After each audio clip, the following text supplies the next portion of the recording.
Tony Bradshaw here to bring some of the funny things that I've seen happening with autocorrect and autofill in my life, mostly. But I want to share these because they make me laugh, and hopefully you'll get a couple of laughs from this as well. So you have those days, you wake up and you're feeling like Eeyore. And maybe that's today for you, and you just need some funny. It could be worse. Not sure how, but it could be worse.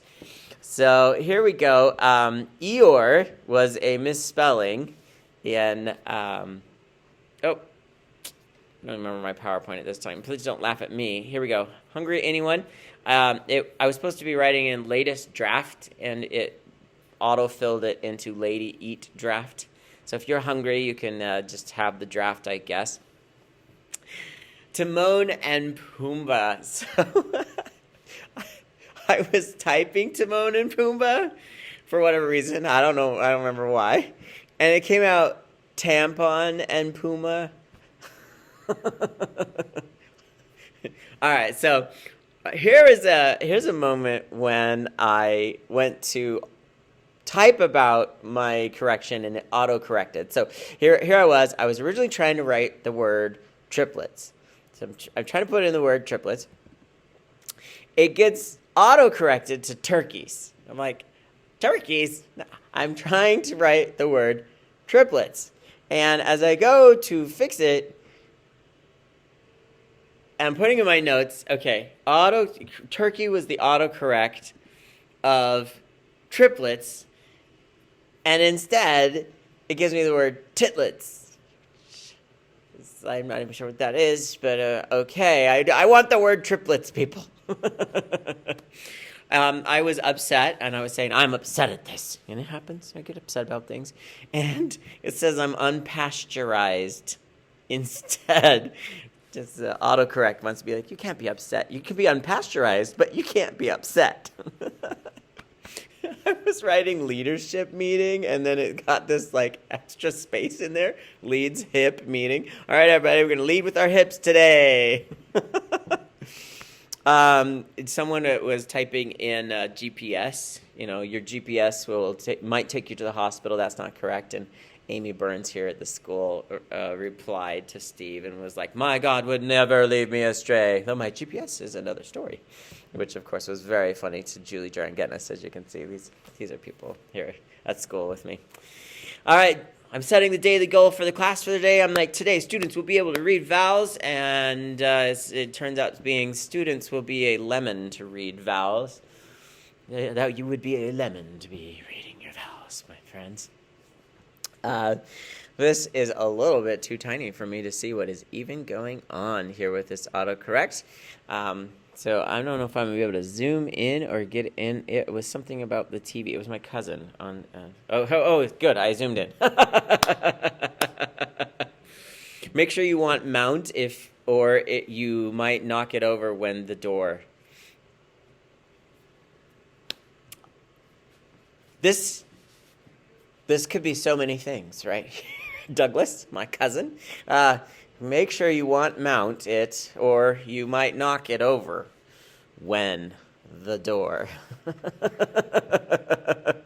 Yeah, it barely fits in there. Oh, and it's not barely, it's barley up here, if you notice. Right there it says barley.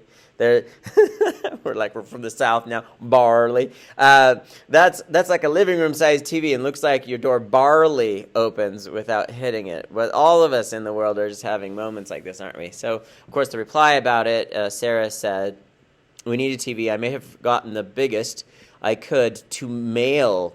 Sure, I can read subtitles from our bed." Yes, all males need to be able to read those subtitles from the bed. All of you males, make sure that happens in your life. I'm thinking L and K are right next to each other. Makes sense. Quick little small mistake. Autocorrect, when I'm going and I'm putting something in, is I put an image of keyboard before using misspeaking.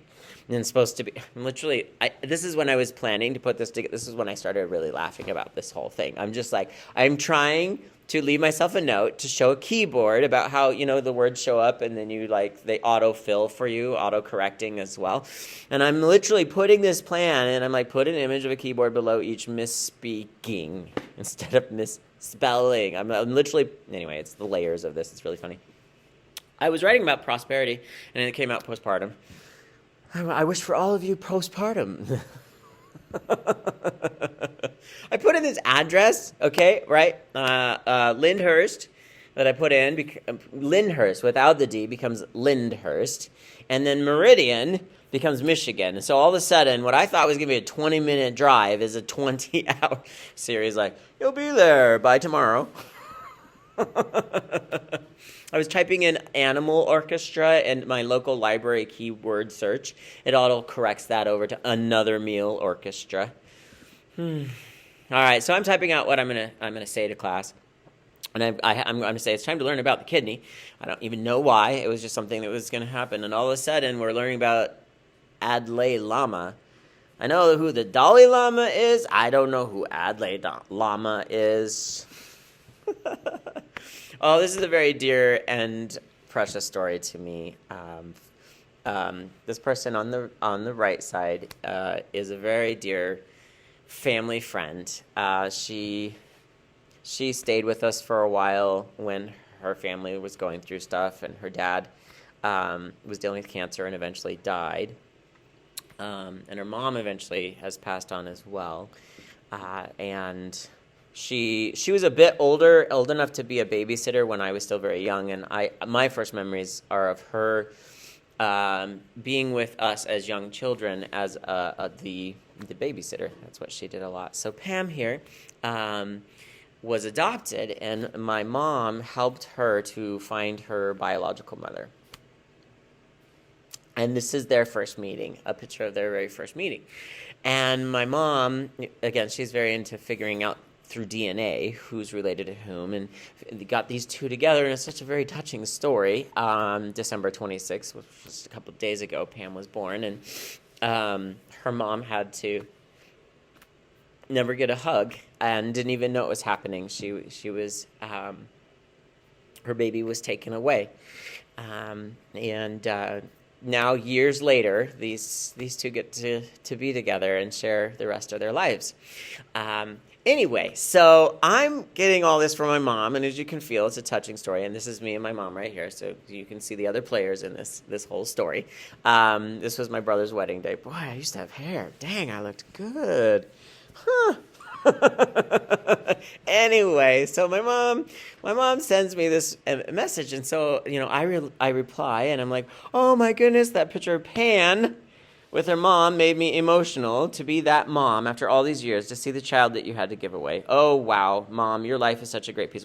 My mom has done this for I've lost track of how many people, like 20 people. She's helped them.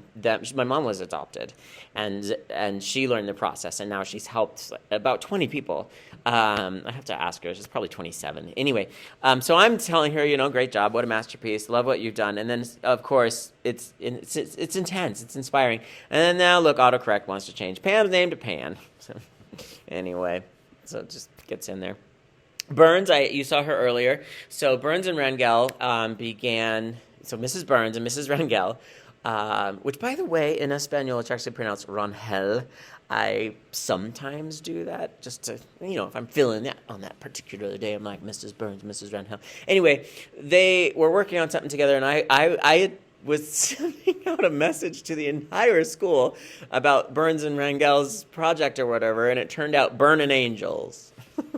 Burning Angels class, everybody. What are we learning today? We're going to learn how to burn angels. Instead of happy anniversary to my parents, I'm sending this to my parents. Happy Iresartas. I don't even know what that word is. It must be a word in the dictionary because it auto Resartas. I don't know. So in your life, are you auto-correcting? Are you giving away really quick answers? Are you auto-filling in what you think the speaker is going to say next? Are you auto-filling and jumping quickly to your own conclusion and not really hearing out what the other person is saying? Are you quickly filling in for your life where you're going to go with money, with relationships? Are you filling in all those blanks with what you think is going to happen next or what you think should happen next? Are you quickly trying to fix the mistakes of other people instead of letting them go through what they're doing? I love to think that in life we can all laugh a little bit about the funny things. I have a few more. I think I could do a whole second video of more of these autocorrect autofills, because I've been a few that have happened just in the last week that I could add into here. I hope you've enjoyed this. I look forward to seeing you on the other side.